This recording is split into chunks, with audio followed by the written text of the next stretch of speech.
जय जगन्नाथ दोस्तों। भारत का एक ऐसा पावन उत्सव जहां भगवान खुद अपने मंदिरों से बाहर निकलकर अपने भक्तों से मिलने आते हैं। जी हाँ दोस्तों, मैं बात कर रहा हूँ विश्व प्रसिद्ध श्री जगन्नाथ रथ यात्रा की। हर साल आषाढ़ महीने में उड़ीसा के पुरी में जो नज़ारा दिखता है दोस्तों, वो पूरी दुनिया में और कहीं नहीं मिलता। लाखों की भीड़, आसमान छूते तीन विशाल रथ और शंख की आवाजें और हरि बोल के जयकारे दोस्तों, इस पावन मेले और यात्रा की शुरुआत होने जा रही है। लेकिन क्या आप जानते हैं कि इस रथ यात्रा के पीछे का इतिहास क्या है? ये रथ कैसे बनते हैं और इस यात्रा से जुड़े वो कौन से अद्भुत रहस्य हैं दोस्तों, जिन्हें जानकर वैज्ञानिक भी हैरान है। आज के इस वीडियो में हम जगन्नाथ जी की रथ यात्रा से जुड़ी कुछ ऐसी ही दुर्लभ और प्रामाणिक जानकारियां आपके सामने रखेंगे दोस्तों, जिसे देखकर आपकी आस्था और गहरी हो जाएगी। तो वीडियो को बिना स्किप किए पूरा देखिएगा और कमेंट में जय जगन्नाथ जरूर लिखिएगा दोस्तों। सबसे पहले बात करते हैं कि यह रथ यात्रा क्यों निकाली जाती है। शास्त्रों के अनुसार भगवान जगन्नाथ, जो कि साक्षात श्री कृष्ण का रूप हैं, उनकी बहन सुभद्रा ने एक बार नगर देखने की इच्छा जताई थी। तब भगवान जगन्नाथ और बड़े भाई बलभद्र ने उन्हें रथ पर बैठाकर पूरा नगर घुमाया था। इसी याद में हर साल यह यात्रा निकाली जाती है। यह यात्रा मुख्य मंदिर से शुरू होकर करीब 3 किलोमीटर दूर गुंडीचा मंदिर तक जाती है। इस मंदिर को भगवान की मौसी का घर भी कहा जाता है दोस्तों। यहाँ भगवान तीनों भाई बहन के साथ 9 दिनों तक विश्राम करते हैं, जहाँ उनका खूब लाड़ प्यार और सेवा सत्कार किया जाता है। इस यात्रा की सबसे सुंदर बात यह है कि यहाँ जात पात ऊंच नीच का कोई भेद नहीं होता। राजा हो या रंग, सब एक समान है। भगवान खुद चलकर अपने उन भक्तों के पास आते हैं जो किसी कारणवश मुख्य मंदिर के अंदर नहीं जा पाते। यह समाज को समानता और भाईचारे का बहुत बड़ा संदेश देता है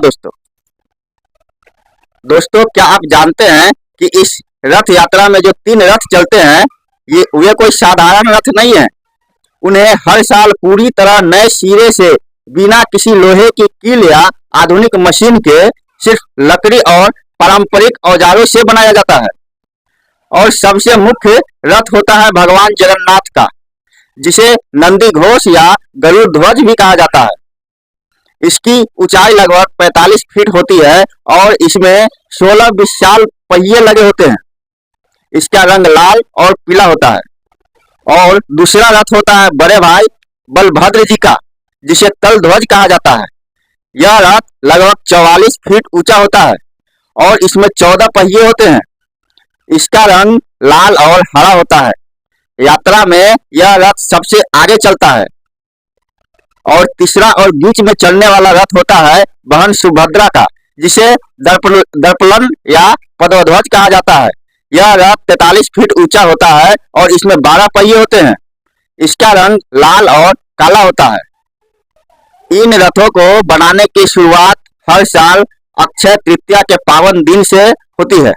और सबसे खास बात, इन रथों को बनाने में जिस लकड़ी का इस्तेमाल होता है, वो कोई आम लकड़ी नहीं होती, बल्कि इसके लिए नीम के विशेष पेड़ों की पहचान की जाती है, जिन पर विशेष धार्मिक प्रतीक होते हैं।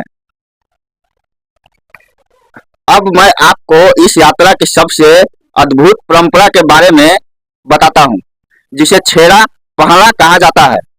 जब तीनों रथ सजकर तैयार हो जाते हैं, तब पुरी के गणपति महाराज खुद पालकी में बैठकर आते हैं और भगवान के सामने शीश झुकाते हैं।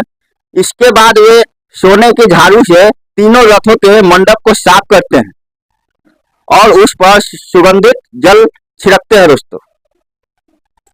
अब जरा सोचिए, एक राजा जिसके पास सब कुछ है, वो भगवान के सामने एक अदना सा सेवक बनकर झाड़ू लगाता है। यह परंपरा हमें सिखाती है कि भगवान के दरबार में इंसान का अहंकार, उसका पद, उसका पैसा कोई मायने नहीं रखता। ईश्वर की नजर में हम सब उसके सेवक हैं। इस परंपरा को देखने के बाद किसी भी इंसान के मन का घमंड चकनाचूर हो जाएगा।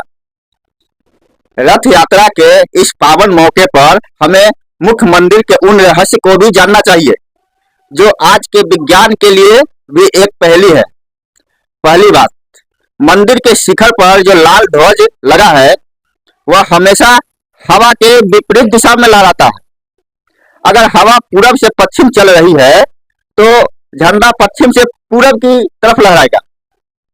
और इसका दूसरा रहस्य है यहाँ का महाप्रसाद। मंदिर की रसोई में 7 मिट्टी के बर्तनों को एक के ऊपर एक रखकर लकड़ी की आग पर प्रसाद पकाया जाता है। हैरान करने वाली बात यह है कि जो बर्तन सबसे ऊपर होता है उसका प्रसाद सबसे पहले पकता है और जो सबसे नीचे आग के पास होता है उसका प्रसाद सबसे बाद में पकता है।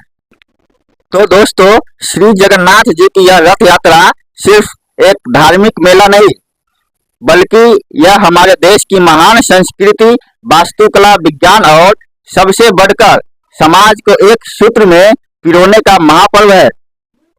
इस रथ यात्रा के पावन अवसर पर मैं भगवान जगन्नाथ से प्रार्थना करता हूँ कि वे आप सभी के जीवन में सुख, शांति, समृद्धि और उत्तम स्वास्थ्य प्रदान करें। अगर आपको यह प्रामाणिक जानकारी अच्छी लगी हो और मेरे इस प्रयास से आपको कुछ नया सीखने को मिला हो तो दोस्तों इस वीडियो को अपने परिवार और मित्रों के साथ जरूर शेयर करें ताकि वे भी अपनी संस्कृति को जान सके। वीडियो को लाइक और चैनल को सपोर्ट करना मत भूलिएगा दोस्तों। एक बार फिर से प्रेम से बोलिए जय जगन्नाथ।